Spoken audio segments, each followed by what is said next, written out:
time ago.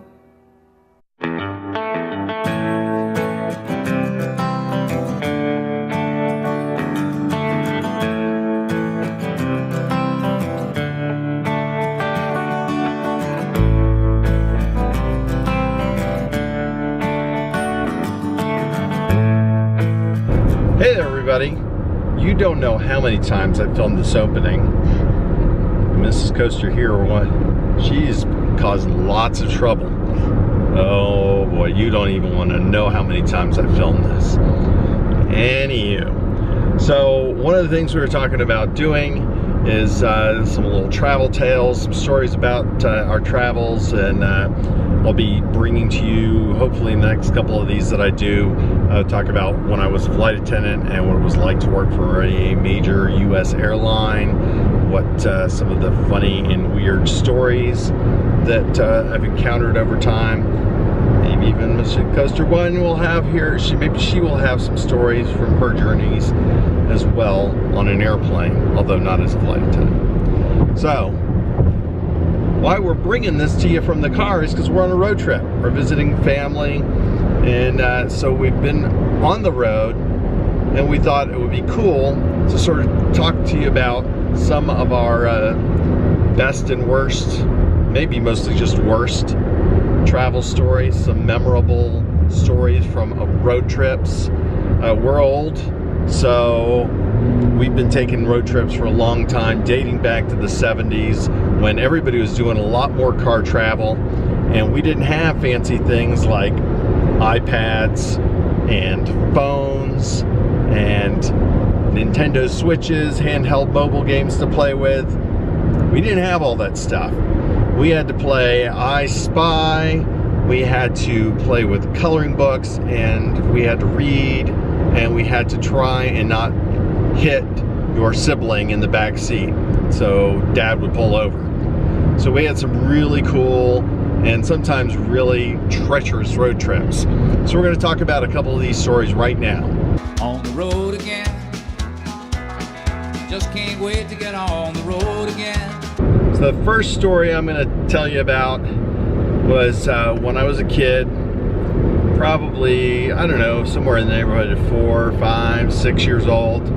Early 70s, we're on a road trip driving to North Carolina from Florida, and if you grew up in Florida like me, you basically, your first day of any road trip was leaving the state of Florida. You spent the entire day trying to get out of Florida. One of the things that sucks about Florida, especially if you're living in South Florida, is it takes you all day to get out of the state. Are we there yet? No! Are we there yet? No! Are we there yet? You little...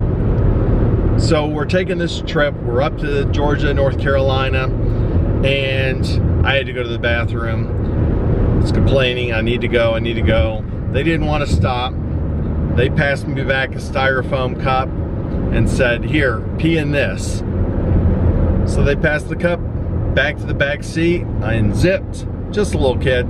I pee into the cup, and then I took it upon myself to dispose of the cup, and I flung it out the window as hard as I could. I flung the cup and the cup of pee out the window, and well, wind being what it is, the wind actually sort of blew the cup and the pee right back into the car, and my dad, who was driving right in front of me, he got splashed with my pee.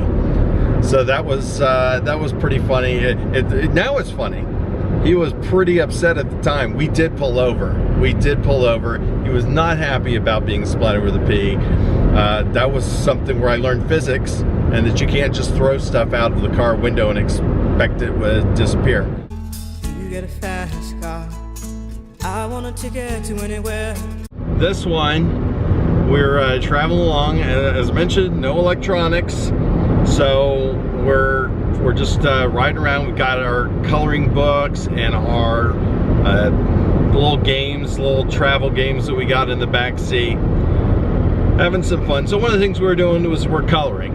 It's another trip up the East Coast. We're coloring as much as we can during the day. You know, are we there yet? We spend the whole day coloring. We pull off to check out some attraction. You might have been the Natural Bridge, Might have been Luray Cavern, something like that. But we stopped to pull off and check out some attraction. So we ditch our stuff and then take off and go and see the attraction. Well, what happened was my brother and I took our crayons and our coloring books and all that stuff, and we stuck it on the back shelf of the car. We had an old GM Oldsmobile car. It had one of those big flat little decks right underneath the window, little grill, and we dropped all our coloring stuff on there, including the crayons that were all loose. So they were all just kind of scattered around on that grill. So for the couple of hours that we were visiting the attraction inside, the crayons sat in the back window. This is middle of summer, so it was 100 whatever degrees in the car as the car was parked, and all these crayons melted, and basically we ended up, the back grill of the car had this rainbow effect where all these crayons melted into the back grill of the car.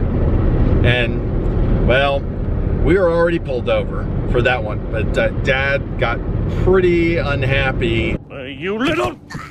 I think we're there. And again, was not too excited that we did not realize how hot the car was going to get and that the crayons would melt. Hey, we're kids. We don't know any better. We're experimenting with life and figuring out how these things. So that was an instance where I learned early on that you don't leave stuff that might melt in the car. Get your kicks on Route 66.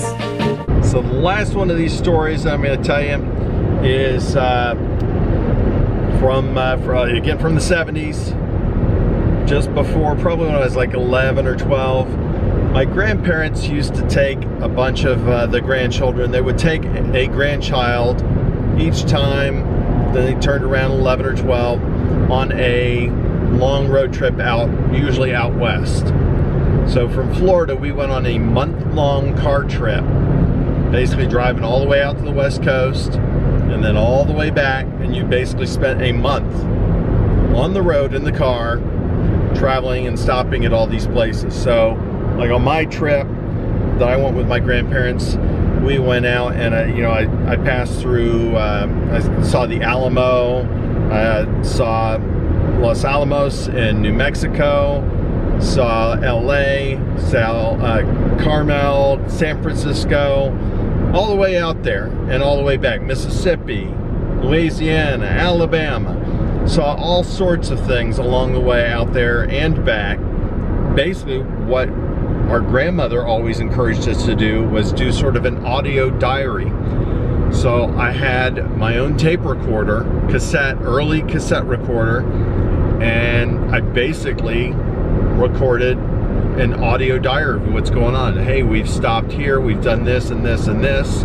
At the conclusion of the trip, we would take these tapes and we would basically play the tapes for everybody, and then we'd also have a slideshow going of the places we went, so you could sort of pair up the slides a little bit with the audio from the cassette.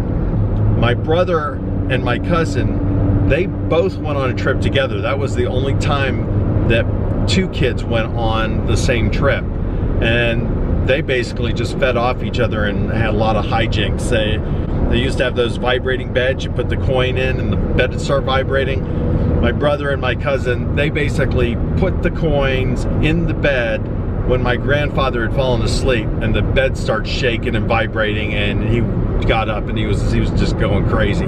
He was not happy about that, I assure you. So that's just a few stories from road trips in the past. Hope you enjoyed that. Hope nobody's ever thrown a cup of pee outside of your window. Please comment below if you've got a really cool road trip story, something weird that happened, something very cool that happened, something unusual that happened on one of your family road trips years ago. Please comment below and share what is your weird road trip story.